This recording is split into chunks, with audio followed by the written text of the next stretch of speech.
So for our healthcare system, a nice focus might be helping people to find those ways to connect to their joy.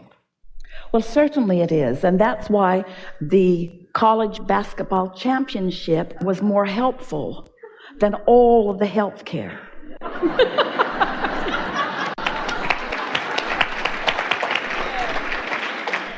That's why getting out and putting yourself in the lake or the ocean or the swimming pool and moving your body is more helpful than all of the books that you will study.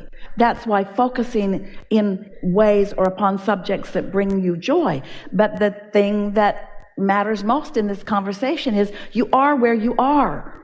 Write that down. I am where I am, and where I am is where I am, and what my point of attraction is. But tomorrow when you wake up, it's different for a minute. Let it be.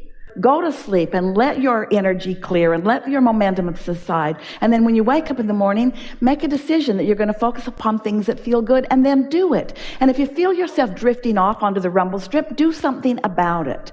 And then the next morning do the same, and the next morning do the same, and the next morning do the same, until you have, with far less effort than you've learned a computer program, you have cleared yourself of the resistance, which is the only thing that's holding you back or away from the things that you want.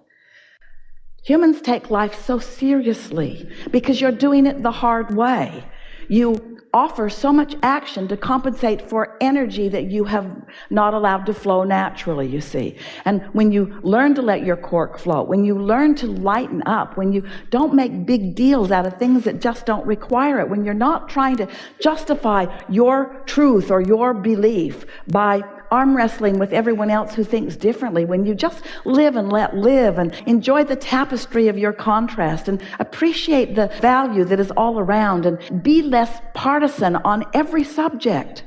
Be less determined that you're right and that makes someone else wrong. If you could make everybody right, your resistance would all go away. If you could be nicer to yourselves than everyone else, you wouldn't have any resistance. But you also wouldn't carve out the improved life experience that you've come here to carve out. So it's that balance that you're seeking. How can I decipher life? How can I choose what is an improvement without getting into resistance? And we say, by choosing what you're saying yes to, not by being fixated on what you say no to. That really is the answer, because you live in a universe that is attraction-based. This is an inclusion-based universe, which means what you focus upon, you activate in your vibration, which means it becomes your point of attraction. So when you see something that you want and you say yes to, yes, yes, yes, you're saying yes to something wanted. But when you look at something you don't want and you say no to it, you're saying yes to something you don't want, because there's no such thing as no. There's only yes. There's only yes, and your attention is what says yes. And so there's a war against drugs, and a war against cancer, and a war against teenage pregnancy, and a war against terrorism, and a war against, and a war against, a war against, a war against, and every one of them getting bigger because attention to it makes it your experience too, you see. So fortunately, you have so much wonderful leeway in your experience. You are so worthy, and you are so blessed, and you are in such good places. There is such a good platform that you stand on, and you have the latitude and leeway to just choose better feeling thoughts on all subjects. It's not big subjects that are taking you down. It's the little nitpicking things that you're using to push against that create these patterns of momentum. So first it's just drifting a little in your lane, and then it's a rumble strip, always on the rumble strip. So annoying to be on the rumble strip. Or it's going to have a nice drive, but ever drive with somebody like that? It's just annoying. Can't just get in the lane? It's just annoying. Just takes the edge off. Such a beautiful day. And then off in the grass. Oh, so hard to control your car in the grass. So much better over there in the pavement. But oh well, I'm in the grass. I'm over here in the weeds, and it's just where I am. And so I'm just learning to deal with it. It would be so much better if I could get back on that pavement. But oh well, I'm over here in the weeds. And we say, you put up with things that you shouldn't ought to be putting up with. You intended to come and to live a joyous life experience, and yet you put up with the results of your own negative thoughts. You've been willing to put up with them because you accept it as reality, and you want to be fair-minded, objective people, the way the pros and the cons and the pluses and the minuses, and you don't want to be one of those airy-fairy people that's just so bright and shiny that you just can hardly stand them. You want to be steeped in reality more. You want to be real in this world. And we say, well, just hold your cork under if you like drowning down there, or let go of it and get up there on the surface. But it's so much easier than you are allowing it to be, because you've conditioned yourself to have to argue the details when what you're really wanting to do is to tap into the energy that gives you clarity about all details. And you know that because you have those experiences often. Aren't there subjects that are light and easy for you, and aren't there heavier subjects? Aren't there subjects that are of greater risk, and don't you sort of want to avoid them? No, not me. I'm going to dig in, I'm going to wrestle at the ground, and I'm going to kill it. I'm going to win this argument. I'm going to make them understand. And no, you're not. No, you're not. No, you're not. So if we were standing in your physical shoes, we would not be taking life seriously as you are. We would not be trying to figure out everything that everybody is doing about everything. We would take our life as it comes. And when someone comes and says something to us that is upsetting to us, then we would decide as best we could in that moment, how am I going to react to this? Because I have an option right here and now. I can make this worse, or I can make this better for myself. I can pick a fight, or I can let it go. I've got this option right here and now. Well, if the momentum is going really strong, you might not feel like you have any option other than to pick up the fight, to defend yourself against this. But you do always have an option. You always do have an option. But it might take a good night's sleep, or a time of meditation, or a lobotomy. It might take some serious distraction from it, but you can break the momentum, and that's really what we're encouraging you to do. Look for opportunities to break momentum of things that do not feel good, so that you get the trend of your momentum going toward your alignment. Because as the trend of your momentum moves more and more toward your alignment, you have more clarity, you have more good timing, you have more rendezvous with more things that feel good. So the better it gets, the better it gets, the better it gets. So this is how it works. So you feel better, and good results happen. As good results happen, then you observe the good results, which causes more good feeling, which causes more good results. But there's a little trap in that, because it sounds to you like you are reacting to the good results. And that's why most people are living. Most people are responding to the condition that they are observing. So if it's a good condition, they have a happy response. But if it's a bad condition, they have an unhappy response. And they seem to not have any control over their response. And that's what we mean by getting out ahead of it, you see. So it would be nice if this were the first day of your physical experience, but that you were clear-minded and had vocabulary so that we could have this conversation, but you didn't have any resistance, because then we could just tell you like it really is. You are really, really in a good place, and you are magnificently creative beings, and you are worthy beyond our ability to describe to you, and the whole world is out there to stimulate you into your desires of what you want. Go forth and have it all. Have as much of it as you want. It's yours to take, you see. That really is the way you felt coming in, and it's the way we wish for you to feel today.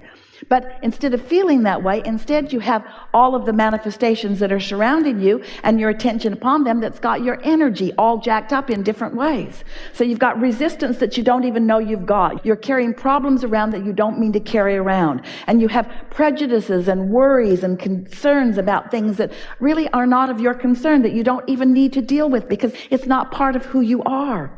And then some of you hear us speak like this and you say, Abraham, do you really want me to just put my head in the sand and just ignore the things that I do not want? And we say, pretty much. That is what we are encouraging.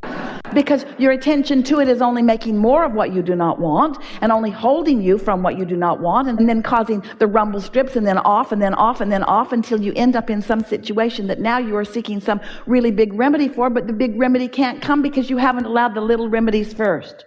In other words, you got to get used to allowing your cork to float. And as you allow your cork to float, about this and that and this and that and this and that and this and that, then you find yourself lighthearted about things. And that's who you are. That's what you came for. You didn't come to save a world. It isn't broken. It doesn't need to be saved.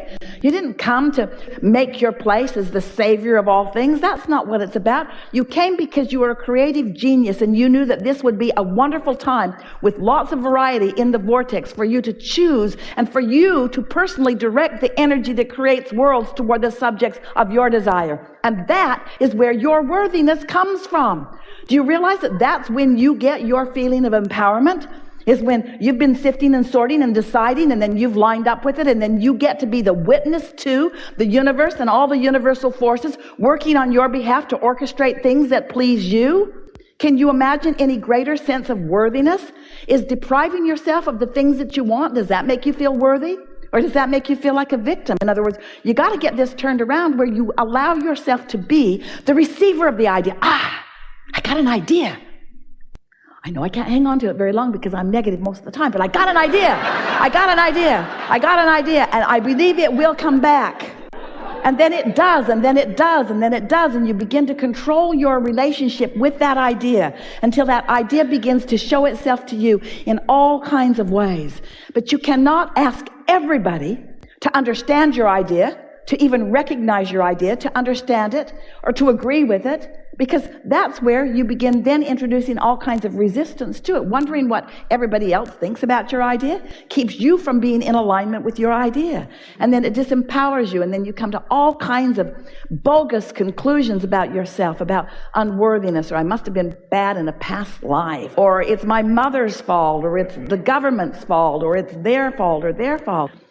Once you get a handle on this, once you recognize that this is an energy dynamic world and that you can feel the energy moving through you, it's intoxicating. To notice the manifestations that show you what your vibrational trend is. Everyone wants to poll what the trend is. Everyone wants to tweet what the trend is, or be part of the trend with their tweets. In other words, what's the trend? What's the trend? The only trend that we would wonder about if we were standing in your physical shoes is, what's the trend of my emotion? What's my mood? What's my attitude? How do I feel? What's my trend? Because you can watch. You can have something going on, something that might go that way or might go this way, might go the way you want it to go or might turn against you. And you can notice that as you begin to feel doubt and worry, the details of your life begin to turn that way. Or if you feel optimistic and happy, the details of your life turn that way. Notice it. It is absolute. There's not one exception to that. And if you're not noticing it, it's because you've not yet accepted that you are a vibrational trender and that there's momentum in the vibration that you offer. Show yourself how interested in your success and value and worthiness your source is. Get crosswise of that. Be mad at yourself about something. Feel regret. Stand in you now and say, back there 5 years ago or 10 years ago or yesterday, I should have done something different. And feel how regret settles in your belly. Feel how disempowering it is, because your inner being is never going there, you see. And so just watch how you're trending and get out ahead of it if you can. I really love that, Abraham, because what I hear you saying is that it is this alignment to source, which is really the alignment to joy and love and all of that, and that health and healing is just a consequence of that. Everything is a consequence of that. Everything is a consequence of your relationship with your inner being. You see, because you are so good, when you focus upon yourself as bad, you tear yourselves apart. Because you are so powerful, when you feel victim or weak, you tear yourself apart. Because you are so happy, when you look at things that are sad, you tear yourself apart. You're vibrational beings, and you really owe it to yourself to selfishly care about how you feel. Sometimes people say, well, Abraham, you teach selfishness, and we say, we do. We do. Because if you're not selfish enough to find alignment, you're not of any value to anyone else. If you don't tune into that stream, you don't have anything to offer anyone, you see. Really good. Finding the light. Yes. Thank you. Yes.